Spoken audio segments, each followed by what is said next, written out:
Blinkiewicz from the Kalamazoo Youth Development Network. My pronouns are she, her, and hers. I want to acknowledge all of you and the expertise you bring into this space. I know all of you individually and collectively, your wisdom, your skill set, your lived experience far exceeds mine. And so this is about a sharing, a peer learning opportunity. Want to pull out two key words in the title of this workshop, one being authentic and the other being caregiver. We are attempting to do a much better job of authentically engaging with families and caregivers. And we're going to talk today about what does that mean to do this in a way that is authentic. And then also lifting up the word caregiver. Some young people may not live with their biological family. And so to say family can be othering to some of us. And so again, as we're really lifting up our authenticity and engaging with folks in space, we want to just lift up those two words, that it's all about authentic family and caregiver engagement. So thank you for being here. We're going to talk next about what we're going to go over today. So we'll have an overview to the topic. We're going to do a quick inclusion activity.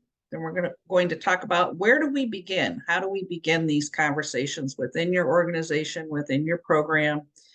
We'll talk about how you can set some goals and how you can use existing tools and assessments to set goals. And then we'll share some strategies that we use. You all will also be able to share strategies.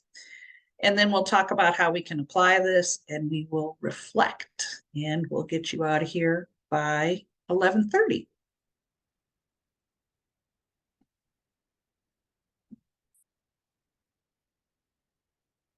So as we move on,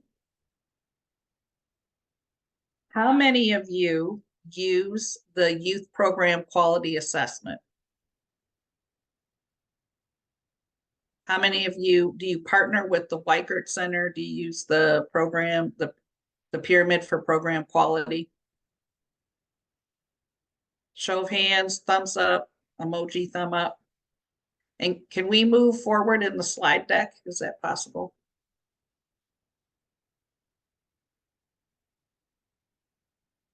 Okay, so these are our objectives. Today, we're going to be able to communicate the 3 family engagement goals from the summer learning PQA, and we're going to talk about strategies to support them, how to start a conversation, and then understand family engagement as it's a necessary element of any high quality youth program. So now we're going to go on to the pyramid for program quality.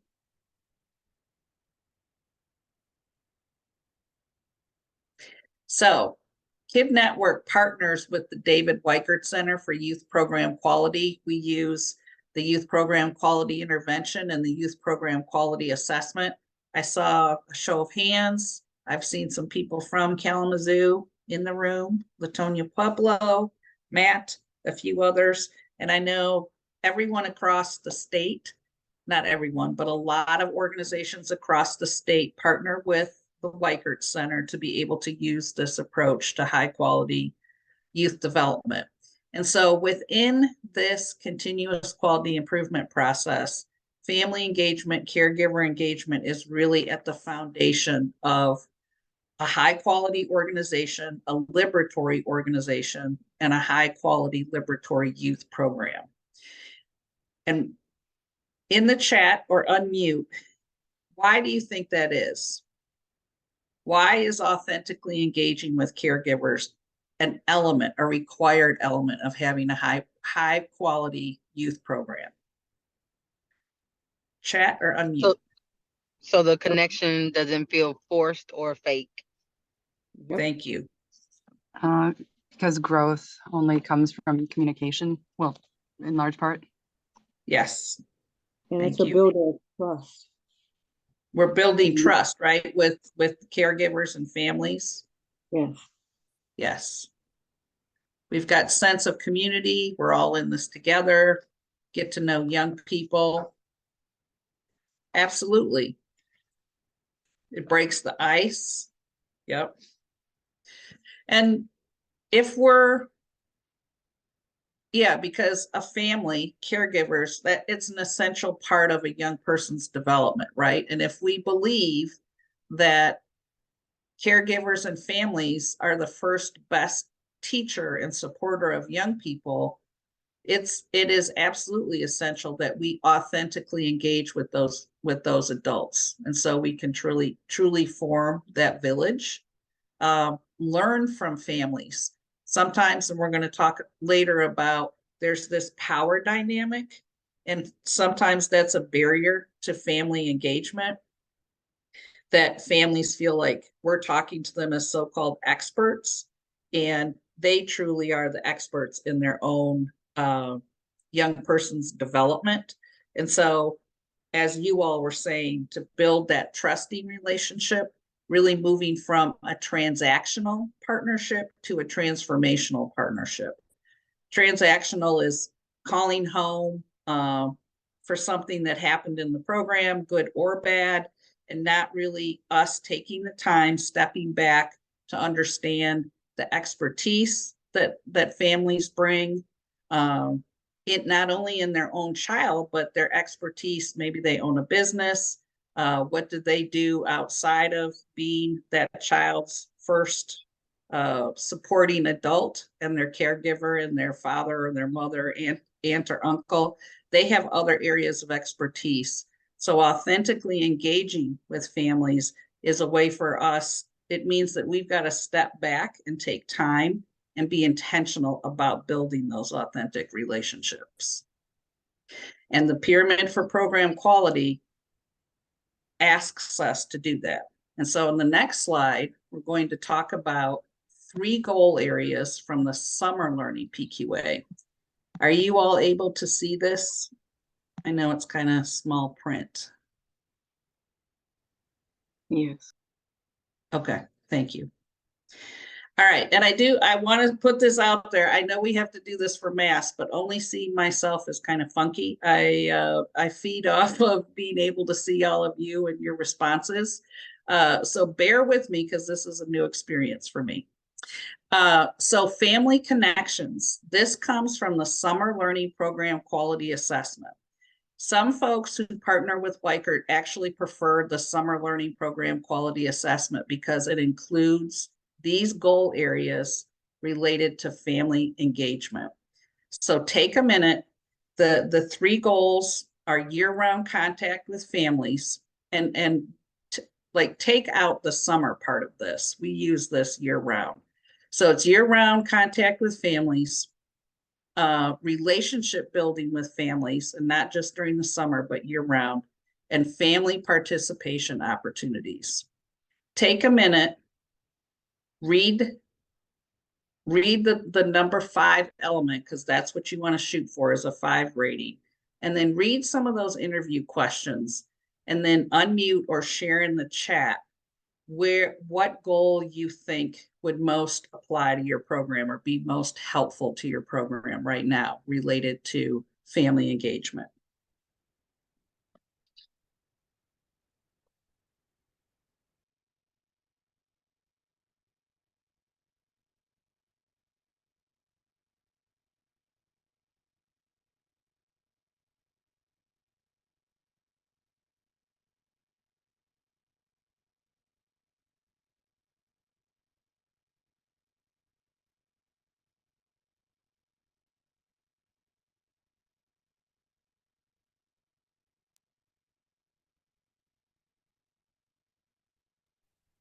Yep, feel free to come off mute, please, or share in the chat.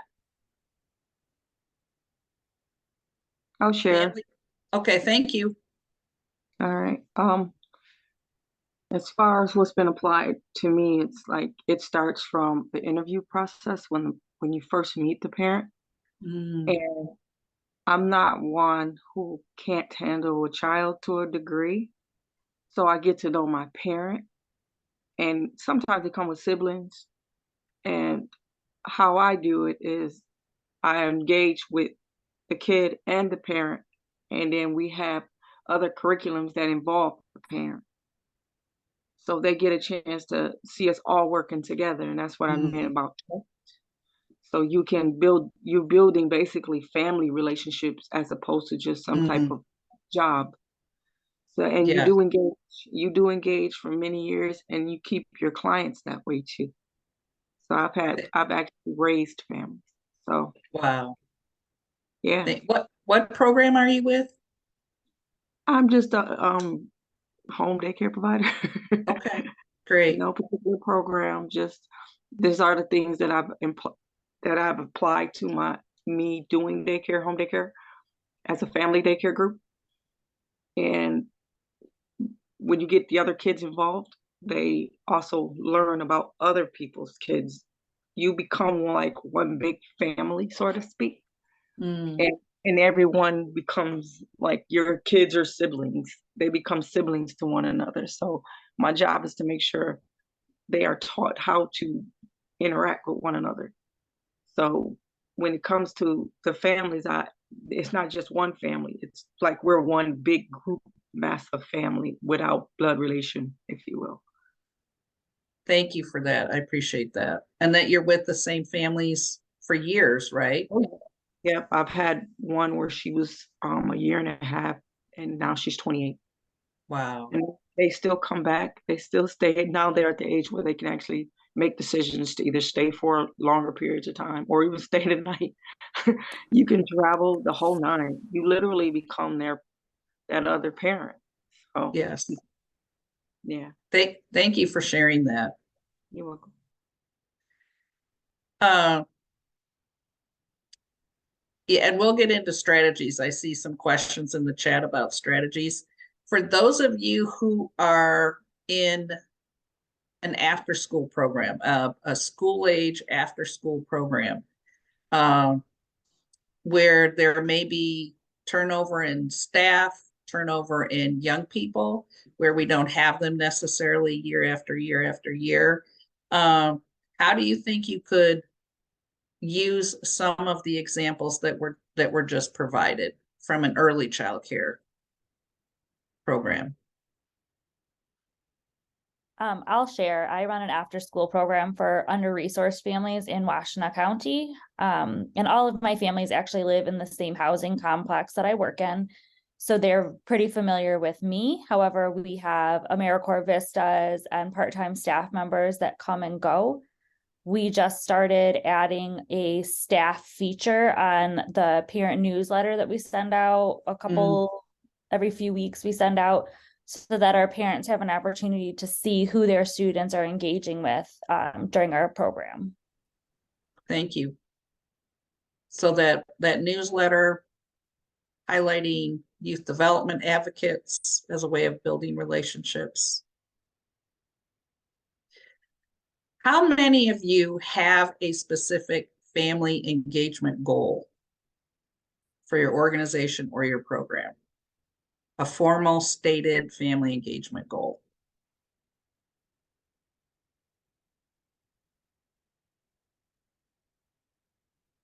This is going to be hard to measure when I can't see you. In the chat,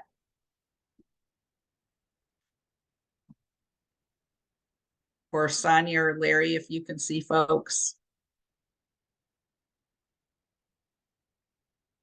Just like to get an order of magnitude. Okay.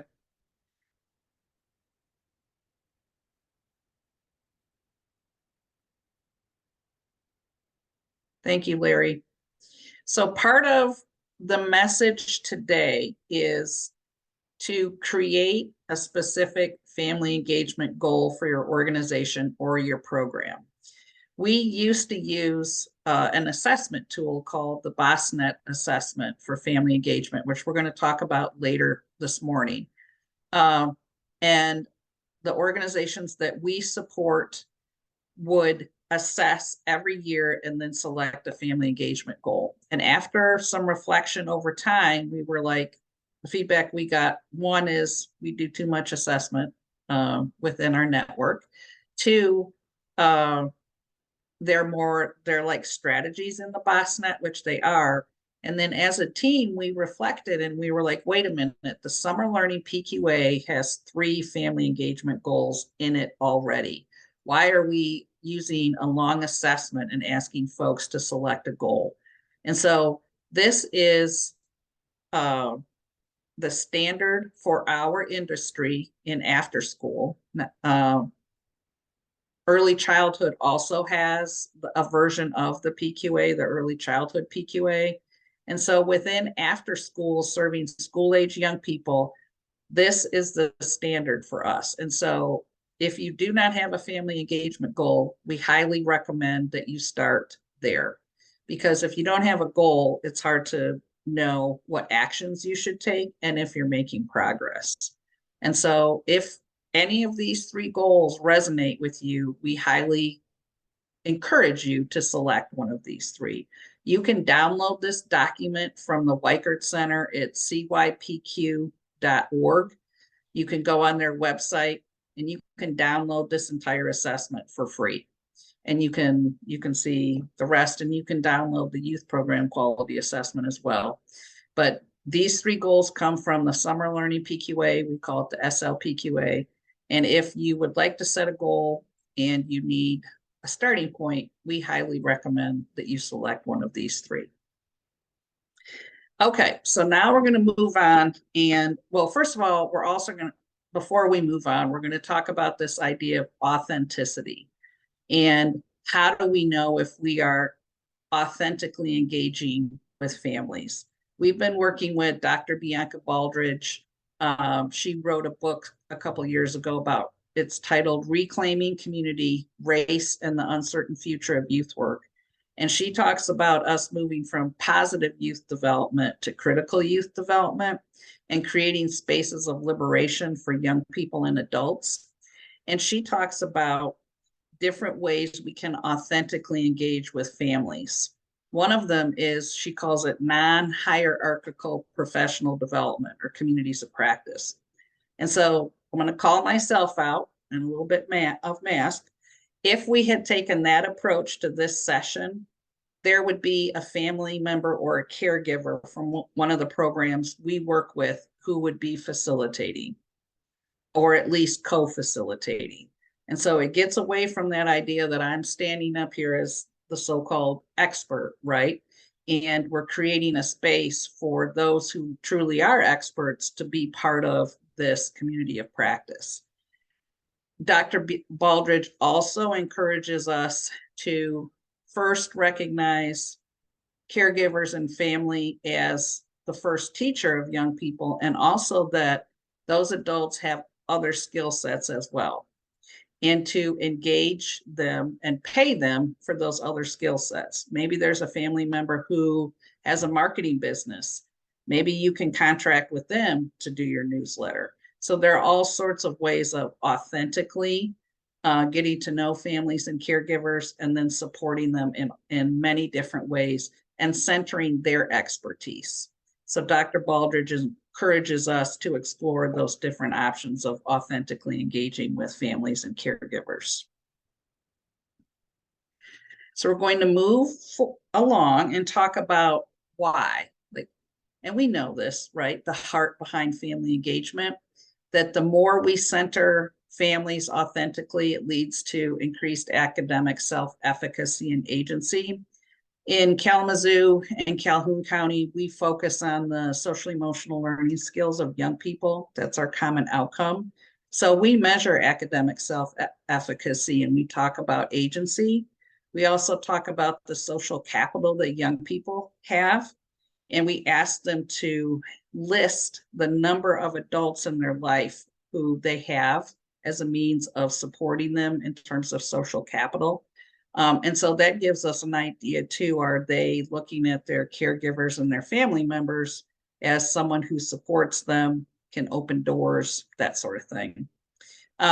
This idea that through authentically engaging with families and caregivers, it really helps us develop our cultural competencies and to understand identity through a racialized lens, create spaces of belonging for young people, and their caregivers, and then create opportunities for agency, not just with young people, but for adults as well. And then an increased sense of resilience on the part of young people and their caregivers. So where do we begin? Sometimes folks are like, I'm not sure where to start. We may not have a goal. We're not sure how to start these conversations within our organization or within our program. And so we've got some conversation starters that we've used at Kalamazoo Youth Development Network.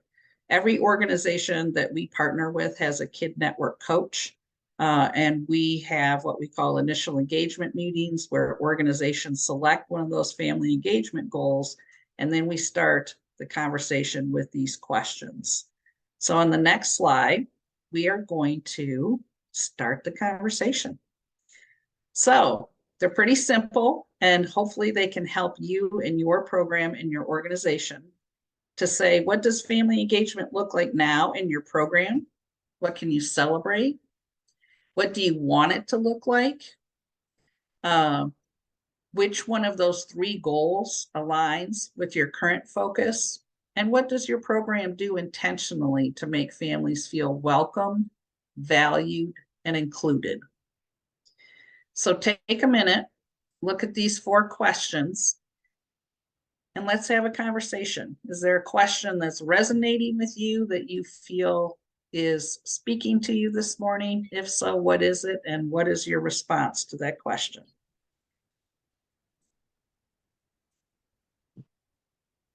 Well, I have the one that states, what does your program do intentionally to make families feel welcome, valued, and included? What I try to do is anything I do regarding the children that I care for, I make sure I communicate those same the same issues or positive or negative things with the parent to let them know what's going on, even though they're not here. So it feels as if they are here. I'm thinking about using a video inside the home, so that way if I can download an app, they can see what's going on as well if they can't get in touch with me. And to make them feel welcome, I just open my doors to any and everyone and let them know it's not a certain child or certain parent that can come. So I let them know all are welcome, regardless of their race, their culture, and then just make sure I'm familiar with that as well once I do introduce them into that. What are some of the strategies you use to better understand culture, language? Well, I look up, I'm trying to get like some books to get educational stuff from the library. And it kind of helps me. And also, I'm in school for criminal justice when I'm not doing the child care license care thing. So I also can know about culture from that perspective as well. Thank you. So You're welcome. making sure you have culturally relevant literature in your program, that you're sharing that with families, asking families what books they're reading at home. Correct. Yep. Would they like to come in and read? Thank you for sharing. You're welcome. What other questions are resonating with you this morning? I can share. So the question, what does family engagement look like in your program now, and what can you celebrate? So we actually have a program called Focus Family, which brings entire families together in small groups to do some healing work and healing from trauma and looking at the strengths in different families. However, our big challenge, or one of them that I see, is we have about 4 different programs in our organization, and the one that has the most youth involved is called Peer Motivation. And we work with over like 120, 130 students a year. but the majority of those students, we don't work with their families. And it would be, I think it would be a time and a staff issue, because at our capacity right now, there's no way we can build these high quality relationships with all of those families. So that's a challenge for us, but we really want to, make families a priority. Thank you for sharing the healing component, and lifting that up. That is something that more and more organizations are doing, not only with young people, but with their caregivers as well, is acknowledging the ongoing trauma that all of us are experiencing coming out of the pandemic, and then the racial trauma that has impacted our country for 400 years and impacts people of color every day. And so thank you for naming healing. That is a huge element of authentically engaging with caregivers and creating space for youth and adults to heal together in your program. And then thank you also for naming the challenge of staff time and resources to be able to build those authentic transformational partnerships with adults and caregivers.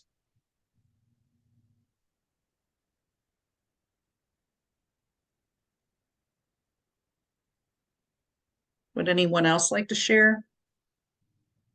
I could share of our family engagement. I work with preschoolers. And right after, well, I'd say even a couple years ago when we were open, but the pandemic was not over, we tried in the summer just inviting the parents to come to the playground.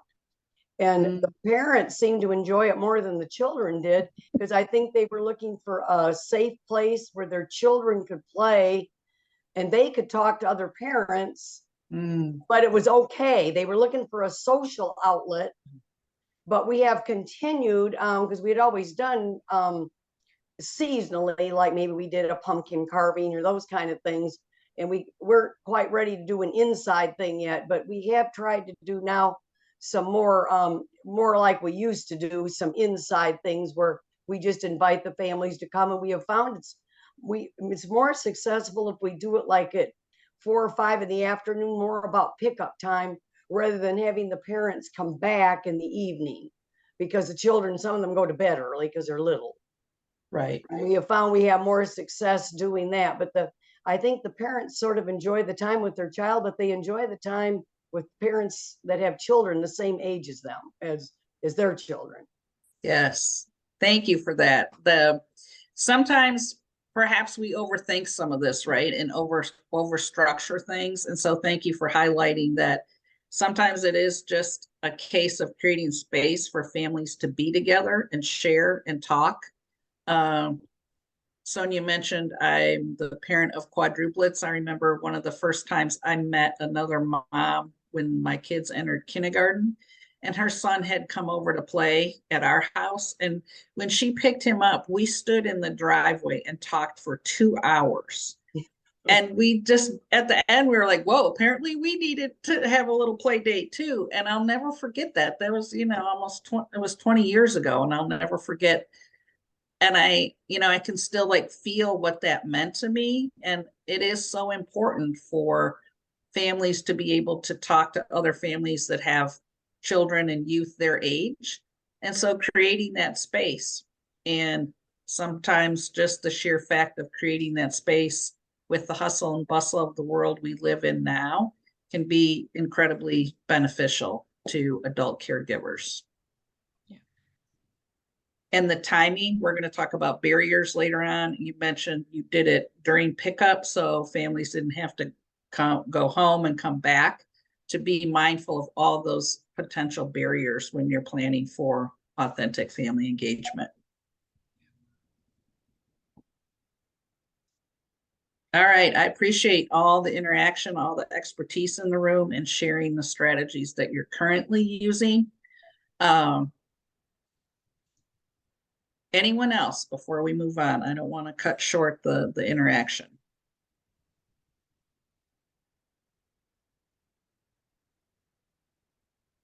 Okay, we're going to move on to some strategies that we have used. You all have shared some incredibly useful strategies.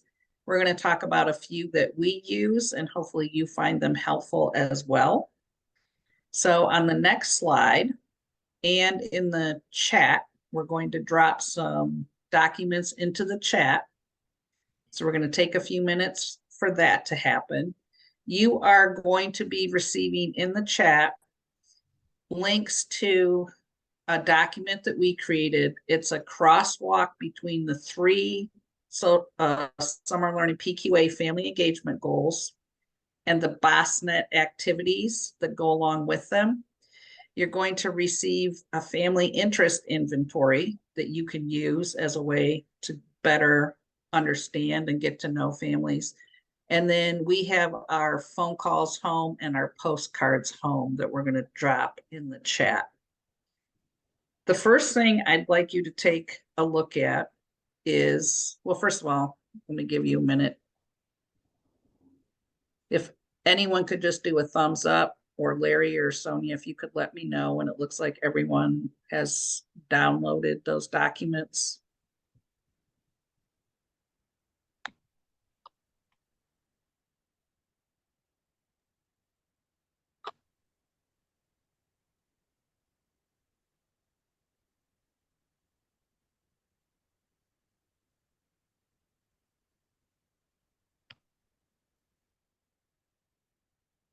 And Sonia, I have a request.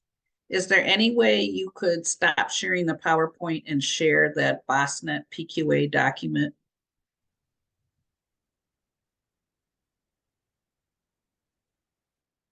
Thank you.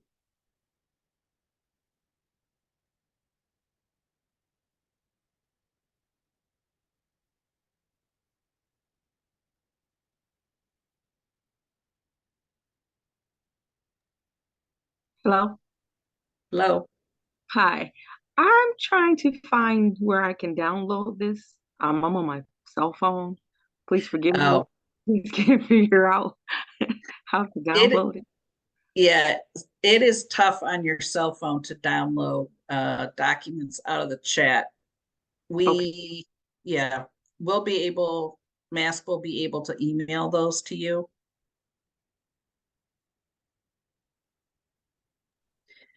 So the first document that I wanted to start out with is a crosswalk between the three goals that we talked about, which are in the orange. It says PQA domains, the year-round contact, family participation opportunities, and then relationship building with families. So what we did, the BOSNet comes from the Boston area out of school time intermediary. They created this family engagement assessment, which is really different family engagement strategies. So what we did was we took all of those strategies and we aligned them with the different family engagement goal. And so hopefully this is a helpful resource for you. Once you select your goal, or if you have one already that aligns with one of these three, you can then use this document to say, okay, I'm looking at family participation opportunities. I'm going to try, there are signs posted welcoming parents and caregivers into the program space. And so by doing this crosswalk, we tried to make it easier for the organizations we worked with so they weren't so overwhelmed when they looked at all the different strategies that are available. So take a minute, look at this document. We can scroll through the document, and if there are questions you have, if there's a strategy that you want to ask a question about, it does go by level, like beginner, intermediate, and advanced.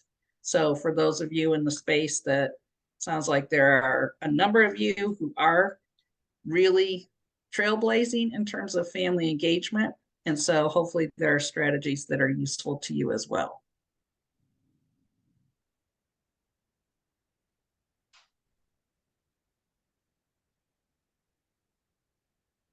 So are there any questions, comments about how to use this document and if you think this would be helpful to you.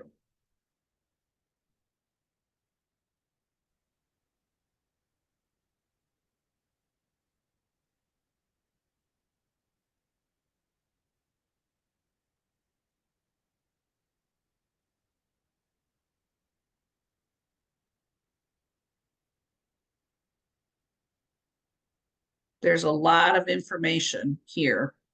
And then at the end, we summarized it with strategies that meet all 3 domains.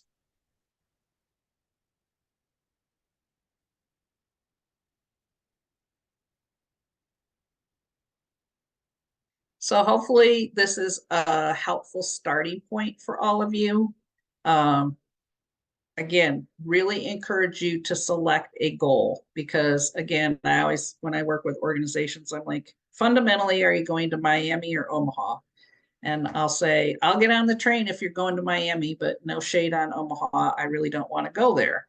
And so with family engagement, the way my brain works, I don't know how you select the strategy if you don't know where you want to go.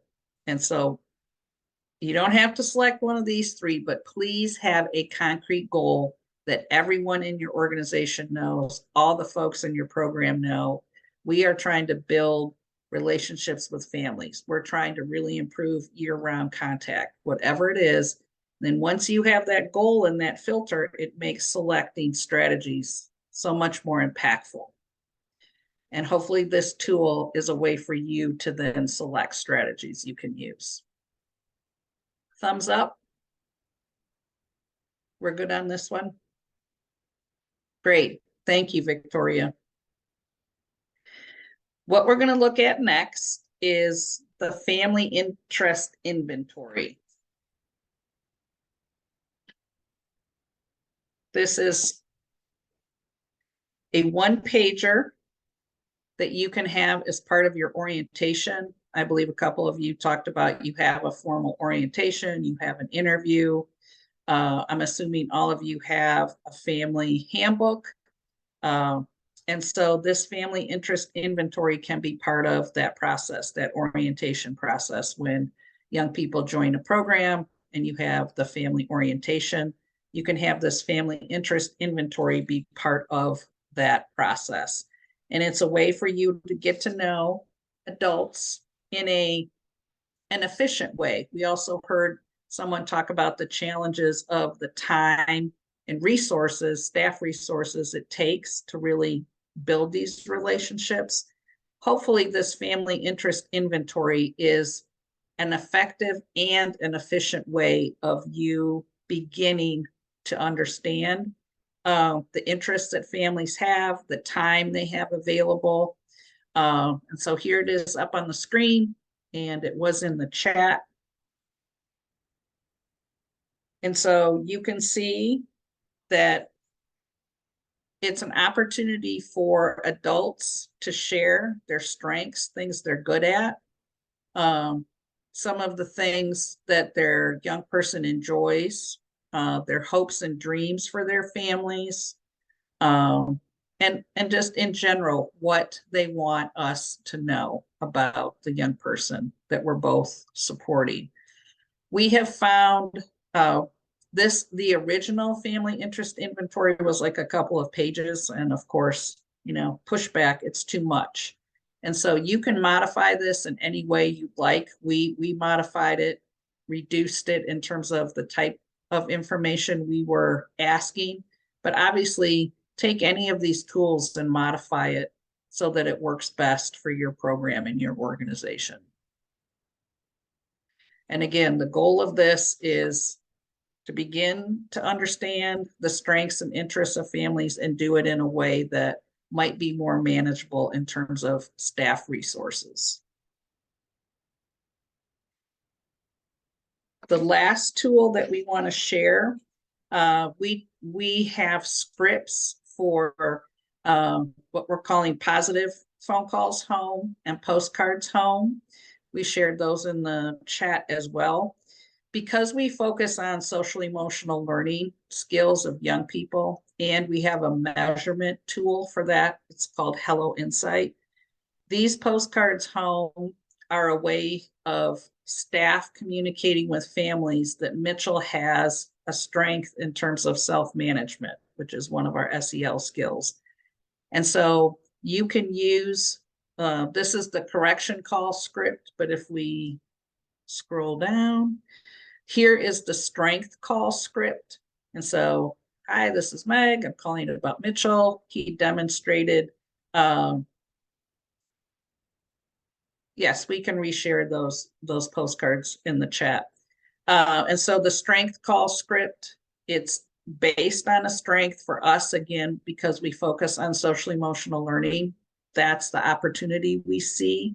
It also helps build the skill set of youth development advocates so that they begin to understand exactly what self-management means. And it changes their lens on Mitchell.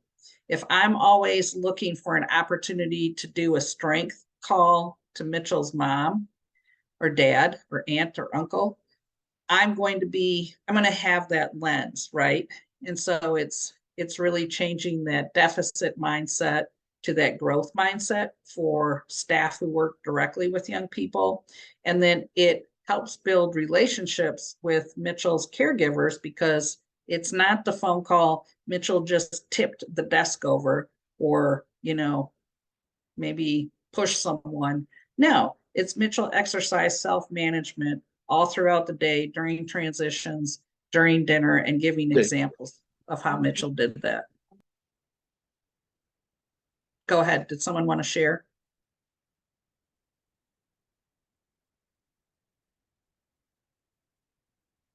And then we also created postcards, and we provided those to our organizations as well. And so we can share those with MASP and share those with you as well. But they're literally, they take those phone call scripts and put them on a postcard.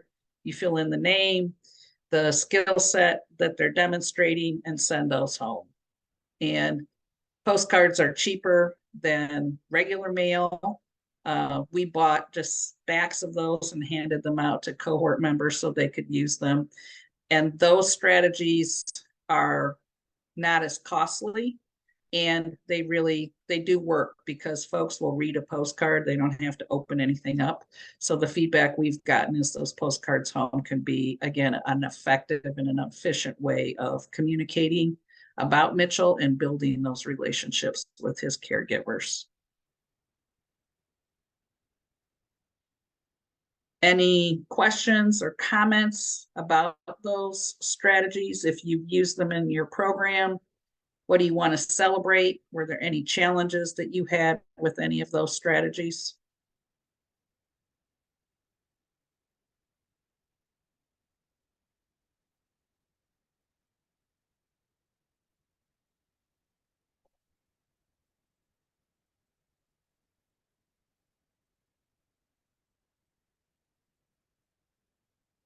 It was a lot of information. Questions, celebrations, challenges? No issues so far. Thank you, Tracy. Okay, so we're going to go back to the main PowerPoint.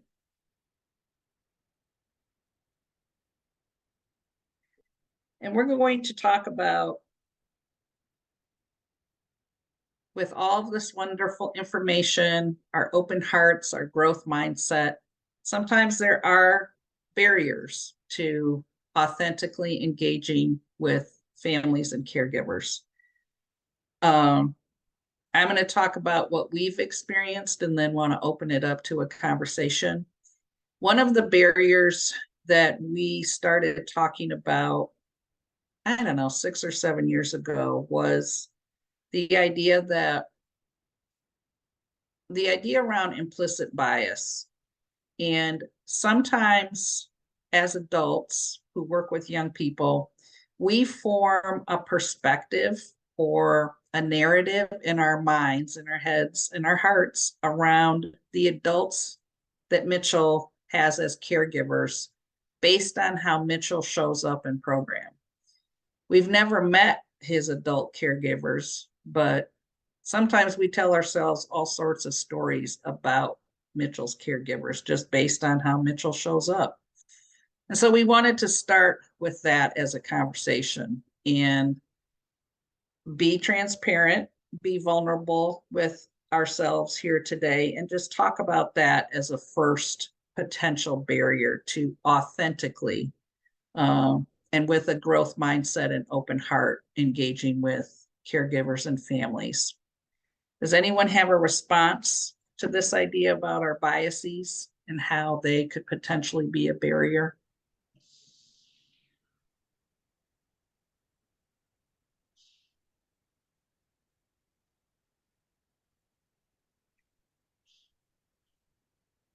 When you think you know all of them, everything, or you don't allow the parent to express any type of things that they do from their own home. Yes. You know what I Yeah. mean? Yes, absolutely. I have when in relation to your example, when we say Mitchell comes in dressed well every day, we think that those parents are engaged with their child, they're responsible, they're maybe affluent. When Mitchell comes in not as put together, Yep. maybe even just pajamas every day, Yep. but we should understand as caregivers that sometimes the morning doesn't go as planned, and sometimes Mitchell has a choice, and we have to Yes. respect that choice that day. And that causes us to have a Yes. uninformed bias Absolutely. regarding that family. Thank you for sharing that. And Mitchell is the name of my youngest child by 3 minutes. And when my kids were younger, for a whole bunch of reasons, choice and time and everything else, I would let them dress themselves from the time they're physically able. And we got all sorts of looks, and in preschool, kindergarten, first grade. So I definitely have a lived experience around that in all sorts of ways. And it was by choice to let them have some agency, and adults form all sorts of opinions about that young person and me, right? I had so many people come up to me and say, how can you let them out of the house that way? And I'm like, well, why do you care? You know, like, how's it impacting your life? So anyway, thank you for that example. I believe we had some comments in the chat as well. Yes, we do. Kimberly said giving too many calls on their child being naughty can cause a barrier. Yes, thank you so much. So we really recommend that you use those positive phone calls home. Again, it really helps youth development advocates kind of switch their narrative and their lens and their biases around Mitchell. And it helps to build those relationships with caregivers. One barrier I could think of is if the parent keep coming to pick up or drop off their child, they're late all the time, and not knowing what their issue is. Sometimes it can be helpful to have a conversation, but if you don't, you have that issue between you and the parent. But why you always late, or why you always so picking them up late or dropping them off late? And then that kind of messes with what you're doing as a caregiver with the other children. Yes, thank you for that. Absolutely. I may get out of work 5 minutes before program ends, and I'm actually operating in excellence, being able to get there on time, right? Or 2 or 3 minutes late. Yes, that's a great example. Thank you. There's another one in the chat, Meg, that says different families do best with different styles of communication, face-to-face, email, daily versus weekly. Thank you. That us reminding ourselves to get out of the one size fits all approach. We don't want to do that with young people. We don't want someone to do that with us. And so thank you for that reminder that that's part of getting to know the family, right? And part of that inventory is what communication method works best for you? How often do you want us to communicate with you. Yep, those are all important to bust some of these barriers. The last one is when you get a parent who's in denial about the behavior of their child Mm, or the well-being of their child, and they're just like totally oblivious, or they'll make it like it's your fault that this child is this way or that way, and it's like doesn't take any responsibility for the actions and the behavior of their kid. That So- definitely cause a lot of yes. So let's talk about that for a minute. What are some strategies for talking with that caregiver when they feel like, well, this is not the Mitchell I know, what's going on? What are some conversation starters, some questions you can ask, or strategies you can use? Personally, because I've had the experience where accountability is somewhere floating in the air, because, as she said, parents feel like it's you, it's you. Mm, But we may feel like, well, we need to work together, and it starts at Mhm. home. But because that's the issue, we want to remove accountability out of the air, and as you said, have starter questions to find out what can we do, what's going on, how do we turn this around. Let's work together, and Yes. that starts with not accusing, not pointing, but Yep. asking questions and being open. Yes. Absolutely. With accountability in our organization with adults, we're really leaning into focus on the problem, not the person. Yep. And so if Mitchell is having, challenges around self-management in the transition line to dinner, he's always got his hands on whoever, Andrew. Be specific in the feedback, right? Just don't come at me and say Mitchell's a hot mess. First of all, it tells me nothing. And I'm going to be like, oh, my kid's a hot mess. So the more we can use those really constructive, specific examples and say, all week we experienced Mitchell with his hands all over Andrew during transition time. We've tried these 3 things. Do you have a suggestion? And so it's engaging in the problem solving, the possibility creating, and you can do those in those phone calls home as well. And So really, go ahead.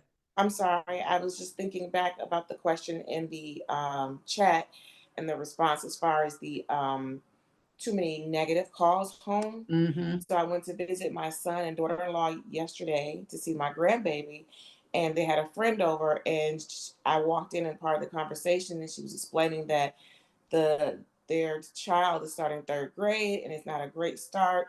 The teacher's too nitpicky. Mm, And so I listened, and it took everything in me not to say anything, but I yes. had to at the end to go, well, have you guys talked? If you feel that it's pressure for your child and it's a nitpicky situation, don't call. When you go in and drop off, say, hey, do you have time in this day, this morning, Yes. this afternoon, or tomorrow that we can face to face? So then you can understand what's happening in class, so you can understand the expectations in case we've all forgotten, and you can understand, where your child is understanding and meeting in the middle. Absolutely. And ask for specifics, right? Exactly. And What's so, going on? yep. And Give me examples. as youth development advocates, we have 1 minute left. I'm getting the hook, y'all. Be specific in your feedback. Be concrete and be specific in the strength that you see or in the challenge, in the behavior, and then problem solve around what supports work for Mitchell. And then you can build that transformational relationship with families when you're focused on building Mitchell's strengths and building my strength as a youth development advocate to support Mitchell, and then building a caregiver strength. So it's always strength-based growth mindset. And hopefully, it's a triple win situation. So thank you very much. We hope you are able to apply what you learned at Kid Network. We always talk about action. And so again, if you can, a goal, and include as many adults as you can in selecting that goal, and then strategies to achieve that goal. And that's your action plan walking out of here.